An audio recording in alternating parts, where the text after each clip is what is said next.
সুজনের ছেলে রক্তিম বলল, বাবা, তোমার আর মায়ের বিয়েটা কেমন করে হয়েছিল অনেকবার বলেছ, আবার বলো প্লিজ।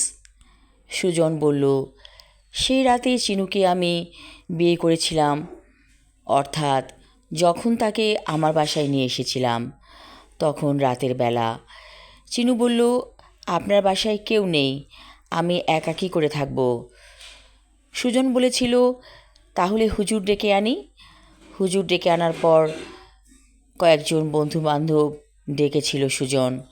তারপর সেই রাতেই বিয়ে হয়ে গিয়েছিল। রক্তিম বলল, মায়ের কাহিনী পুরোপুরি কেন বলো না?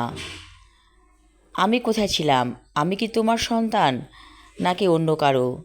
এবার চুপ করে থাকে সুজন।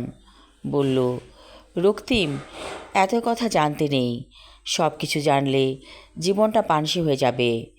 রক্তিম বলল, তাহলে কি আমি অবৈধ সন্তান ছিলাম? সুজন বলল, আমি তোকে মানুষ করেছি অন্যরকমভাবে। ঠিক আছে, তোকে বলেই ফেলি, তোর মা কেন আত্মহত্যা করতে চাইছিল? কারণ তার পেটে তুই ছিলি। রক্তিম বলল, আমি আর কিছু জানতে চাই না, কিন্তু মা তো একটা কথা বলেছে, আমার বাবাকে। সুজন বলল, তোর বাবাকে? সেটা তোর মা মারা যাবার আগে বলতে নিষেধ করেছে আমাকে। রক্তিম বলল, ঠিক আছে, তুমি যদি না বলতে চাও তাহলে আমি কেন জানতে চাইব? তুমি আমার বাবা। সুজন বলল, রক্তিম, কফি বানিয়ে নিয়ে আয়, ভালো লাগবে কফি খেতে। রক্তিম বলল, ঠিক আছে। কফি খেতে খেতে রক্তিম বলল, বাবা, মায়ের যে সোনার কানের দুলজোড়া আছে সেটা আমাকে দাও তো। সুজন বলল, এই দুল দিয়ে তুই কি করবি? বলল, দাও না। ঠিক আছে, কফি খাবার পর বের করে দিচ্ছি। চিনু যখন লঞ্চে ছিল তখন ওর কানে এক জোড়া সোনার কানের দুল ছিল।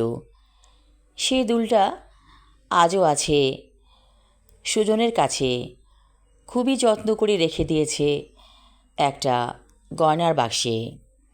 কফি খাবার পর দুল জোড়া এনে দিল ছেলের হাতে। ছেলে দুল পেয়ে বলল, এটা আমার কাছে থাকুক, আমি এটা থেকে একটা কিছু চিন্তা করে বের করব। ও আচ্ছা, তুই আবার খেপেছিস, তোর মায়ের বাবাকে জানতে চাস তো? ঠিক আছে, শোন। তোর মা যে গ্রামে বাস করত সেই গ্রামের একজন স্বর্ণকার, অর্থাৎ যে স্বর্ণ বানাতো, তার সাথে তোর মায়ের একটা সম্পর্ক ছিল।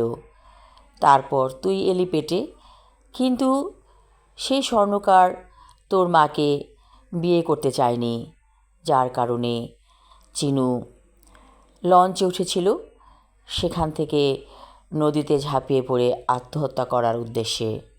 ও মাই গড, কী বলো তুমি? তবে ওই লোকের নাম কি? নাম আমি তোকে বলবো না, তুই নিজেই চিনবি, কারণ তোর চেহারার সাথে তার অনেক মিল। বাবা, আমি সেই গ্রামে যাব, আমায় যেতে দিবে? অবশ্যই যাবি, তুই এখন বড় হয়েছিস, অনার্স ফাইনাল ইয়ারে পড়ছিস, আমি তোকে যেতে দিব। ঠিক আছে বাবা, তাহলে আমি কালই রওনা হয়ে যাই। ঠিক আছে, বলল রক্তিমের বাবা সুজন। আমি আমার লেখা ছোট গল্প সোনার কানের দুল পর্ব 2 পড়লাম। পরবর্তী অংশ থাকবে আগামী পর্বে। ধন্যবাদ।